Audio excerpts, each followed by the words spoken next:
এই বিষয়ে আপনারা আসলে বক্তব্য কি? আসলে প্রথমত হচ্ছে এই বিষয়টা এখনো তদন্ত চলছে, যেহেতু ইনভেস্টিগেশন চলছে, এটা নিয়ে মন্তব্য করাটা উচিত না। তারপর যেহেতু আমার নাম স্পেসিফিকলি সেখানে এসেছে এবং এই নামটা আসার পর আমি একরকম অবাকই হই। জানাল আলম অপুকে আমি চিনতাম যখন আমি ছাত্র অধিকার পরিষদে ছিলাম 2022 সালে, মানে যখন ক্যাম্পাসে আমরা ছাত্র রাজনীতির সাথে যুক্ত ছিলাম, তখন সেও ছাত্র অধিকার পরিষদ করতো, সম্মিলিত বেসরকারি বিশ্ববিদ্যালয়ের কমিটিতে বোধহয় ছিল।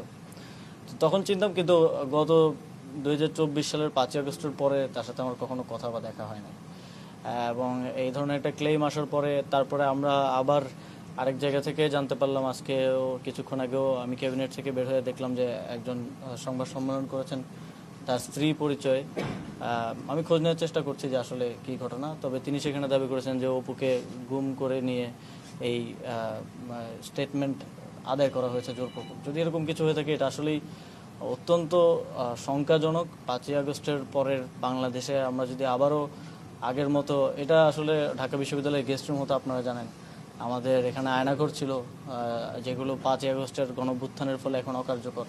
সেই প্র্যাকটিসের দিকে আমরা যাচ্ছি কিনা, এটাও একটা শঙ্কার বিষয়।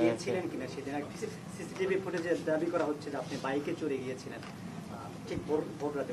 আপনি গিয়েছিলেন সেখানে? আমি মাঝে মধ্যেই আমার রাতে যখন কাজ শেষ হয়, প্রায় কখনো কখনো ভোর হয়ে যায়, আমি রাতে খাওয়া দাওয়া, ওই সময় বাসায় আসলে খাওয়া দাওয়া দেওয়ার মতো কেউ থাকে না খাবার। তো আমি মাঝে মধ্যে হচ্ছে বেশিরভাগ সময় যাই হচ্ছে 300 ফিটের নীলা মার্কেট বলে একটা জায়গা আছে, আপনারা জানেন, ওইখানে হাঁসের মাংস খুব ভালো পাওয়া যায়। তো ওইখানে হয়তো যাই 4-5 জন মিলে। তো আবার মাঝে মধ্যে ওইটা আবার বেশি ভোর হয়ে গেলে বন্ধ থাকে, তখন ওইদিকে ওয়েস্টার্নে যাওয়া হয়। তবে এক্সাক্ট ওই দিন আমি গিয়েছিলাম কিনা বা সেখানে ছিলাম কিনা, এটা আমার